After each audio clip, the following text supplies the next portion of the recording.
Bila kita dah berumur ni, badan rasa macam letih, lengur-lengur. Yang tu pun Alhamdulillah, bonus lah saya dapat semenjak saya ambil Mulaura ni. Nama saya Mardia. Saya berumur hampir 50 tahun. Saya ada masalah premenopause. Saya rasa waktu nak tidur, badan saya selalu macam panas sangat. Lepas tu kadang-kadang bangun tidur, mood saya swing. Tak ada masalah apa-apa pun. Tapi saya macam hot temper, nak marah.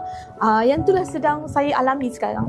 Waktu nak tidur, macam biasa. Kalau dulu setakat 22 semua tu saya tak ada masalah suhu tu. So sekarang ni saya pasang aircon suhu yang 16 pun saya rasa macam badan saya panas tu daripada dalam, nak berpelup-pelup, gelisah. Saya perasan waktu dekat tempat kerja saya pun saya rasa macam cepat stres, padahal kerja tu saya dah buat dekat 2-30 tahun dah benda yang sama, tapi secepat rasa macam tekanan. Ada satu hari tu kawan-kawan office ajak pergi makan. Ada satu kakak senior ni, dia bagi tahulah, rasanya kau ni Mardia, kau tengah premenopause. Pengalaman dia yang dululah sama sebiji. So saya rasa ya ke macam tu kan. Bila kakak senior tu bagi tahu memang saya ni sedang alami premenopause. So dia cakap you kena baiki hormon. So saya rasa nak baiki hormon pakai apa kan? Apa solusi dia, ada ke? Saya tanya macam itulah. Bila kawan cakap, kakak senior tu cakap macam itu, saya pun Google betul tak. Masa saya tengok dekat Google tu, saya tengok feedback daripada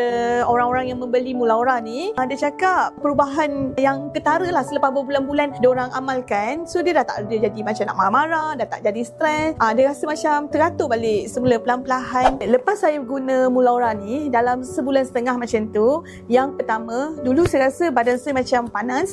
Saya terpaksa buka aircon suhu yang paling ni 16. So sekarang Alhamdulillah saya perasan yang tu dah tak berlaku dah tak ada dah. So yang kedua, emosi saya agak stabil. So saya boleh pergi bekerja dengan ceria. Dia bagus juga selain atasi saya punya premenopause tadi tu. Bila kita dah berumur ni, badan rasa macam letih, lengur-lengur. Yang tu pun Alhamdulillah, bonus lah saya dapat semenjak saya ambil Mulaura ni. Nasihat saya untuk kawan-kawan yang kat luar sana yang sebaya dengan saya, kalau boleh bila berusia dalam 45 ke atas tu kita dah ready yang kita akan alami premenopause. Tapi kalau boleh kita amalkan produk-produk yang macam ni, yang semula jadi, supaya kita boleh handle emosi kita dan kita boleh kawal kita punya premenopause tu dengan cara yang baik lah. So tak ada yang emosi tak terpasal, nak tidur pun tenang sebab kita hormon kita tadi tu kita dah baiki daripada awal. Mulaura ni insya-Allah memang okey sangat-sangat. Saya sangat recommend lah insya-Allah.